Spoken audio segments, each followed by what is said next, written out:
கரத்தோனை போற்றி, ஆணை முகத்தானை போற்றி, மூஷிக வாகனனை போற்றி, மூலப்பரம்பொருளை போற்றி, சித்தி புத்தி விநாயக பெருமானை போற்றி. குருவே சரணம். இணையத்தால் இணையங்களுக்கு வணக்கம். இது 2025 சனி பயிற்சிக்கான ராசி பலன். சனி மார்ச் 29 கும்பராசிலிருந்து பயிற்சியாகி மீனத்துக்கு போகிறாரு. இது தனுசு ராசிக்கு எப்படி இருக்க போகுது அப்படிங்கிறத பார்க்கலாம். உங்களோட ராசியை பொறுத்த வரைக்கும் 2 மற்றும் 3ஆம் அதிபதி, குடும்பஸ்தானாதிபதி, தைரியம் வீரியம் சொல்லக்கூடிய தைரியஸ்தானாதிபதி, இளைய சகோதரனை குறிக்கக்கூடியவர், மாமனாரை குறிக்கக்கூடிய கிரகம் அப்படின்னு சொல்லக்கூடிய சனி பகவான் பயிற்சியாகி 4ஆம் பாவத்தில் வந்து அமர்றார். 4 கேந்திரத்தில் சனி இருக்கும் போது வந்து பார்த்திங்கன்னா நம்மளோட கம்ஃபர்டபுள் ஜோன் கொஞ்சம் அடி வாங்கும். அது கடினமாக உழைக்க வேண்டியது இருக்கும். அங்கேயும் இங்கேயும் ஓட வேண்டியது, அழைச்சல், உழைப்புக்கேற்ற ஊதியம் கிடைக்காமல் இருக்கிறது, அந்த மாதிரியான ஒரு சில அசௌகரியங்கள் ஏற்படும். 10ஆம் பார்வை அவங்களோட ராசியை பார்க்குறாரு. அப்போ மனசில் வந்து யாருக்கும் கட்டுப்பட்டு போகக்கூடாது அப்படிங்கிற எண்ணம் தோன்றும். எல்லாத்தையும் எதிர்க்க தோணும். ஒரு புரட்சிகரமான சிந்தனையெல்லாம் கொடுப்பாரு அப்படிங்கிற மாதிரியான ஒரு அமைப்பு.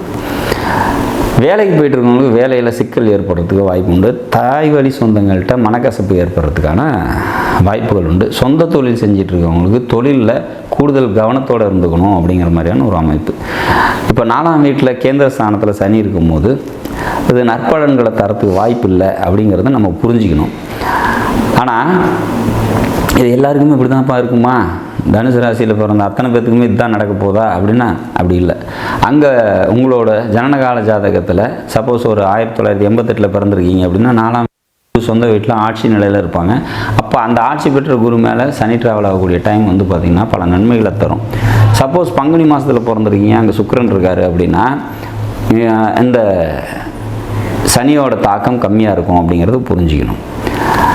சப்போஸ் அங்கே ராகு இருக்குது அல்லது கேது இருக்குது, சூரியன் இருக்குது, செவ்வாய் இருக்குது அப்படின்னாக்கா இப்போ இந்த சனியோட வீரியம் இன்னும் கூடுதலாக இருக்கும் அப்படிங்கிறதையும் புரிஞ்சுக்கணும்.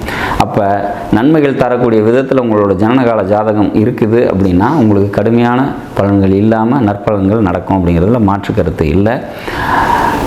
இதெல்லாம் எதுவுமே இல்லைப்பா, எனக்கு அங்கே அந்த கட்டமே காலியாக தான் இருக்குது, மீன ராசியில் எந்த கிரகமும் இல்லை அப்படின்னா கவலைப்பட தேவையில்ல. உங்களோட ஜனனகால ஜாதகத்தில் இப்போ நடப்பு திசை உங்களுக்கு சப்போர்ட்டிவிட்டியாக இருக்கும்போது இந்த கோச்சாரத்தோட பாதிப்பு உங்களுக்கு பெருசாக இருக்காது.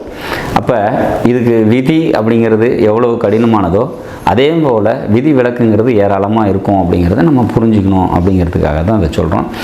ஒரு கிரகம் கோச்சாரத்தில் ஒரு தீமையை தரக்கூடிய விதத்தில் வந்து அமரும்போது எல்லாருக்கும் ஈவனாக தீமையை தந்துருமா அப்படின்னா இல்லை, பல விதிவிலக்குகள் உண்டு அப்படிங்கிறதையும் புரிஞ்சுக்கணும்.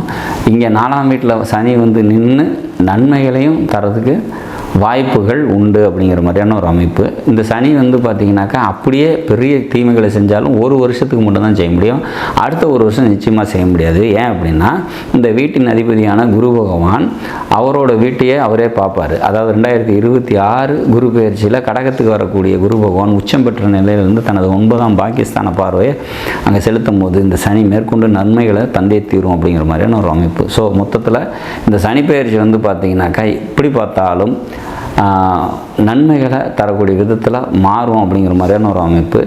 ஊர் எல்லையில் இருக்கக்கூடிய காவல் தெய்வ வழிபாடு கூடுதல் சிறப்பையும் நன்மையும் உங்களுக்கு தரும். உங்களால் முடிஞ்ச உதவியை சனிக்கிழமை அன்னைக்கு வந்து பார்த்திங்கனாக்கா அன்னதானம் பண்ணி ஒரு 4 பேருக்கு உங்களால் முடிஞ்ச உதவிகளை செஞ்சுக்கிட்டு வாங்க. அப்படிங்கும்போது இந்த சனியோட உங்களுக்கு ஆசீர்வாதம் உங்களுக்கு கிடைக்கும் அப்படிங்கிறத நம்ம புரிஞ்சுக்கணும். 4ல் சனி இருக்கும்போது வந்து சுகஸ்தானம் கொஞ்சம் அடி வாங்கத்தான் செய்யும். ஸோ தனுசு ராசியை பொறுத்த வரைக்கும் தொழிலில் கூடுதல் கவனத்தோடு இருந்துக்கோங்க. சோம்பேறித்தனத்தை விட்டுட்டு எந்த ஒரு வேலையும் முனைப்பாக தெளிவாக செய்யுங்க. வேலைக்கு போயிட்டுருக்கவங்க வேலைக்கு கூடுதல் கவனத்தோடு இருங்க. தாய் வழி உறவினர்கள்ட்ட தேவையற்ற வாக்குவாதங்களை தவிர்த்துருங்க. இவ்வளோ தான் இந்த பயிற்சியில் நம்ம ஃபேஸ் பண்ணக்கூடிய விஷயம். மற்றபடி மற்ற விஷயங்கள் அனைத்தும் நன்மைகள் தரக்கூடிய விதத்தில் நிச்சயமாக இந்த சனி பகவான் அமைச்சு தருவாருங்கிறதுல மாற்று கருத்து இல்லை. நாடும் நாட்டு மக்களும் நலமுடன் வாழ நவகிரகங்களை வேண்டி அமைகிறேன். நன்றி, வணக்கம்.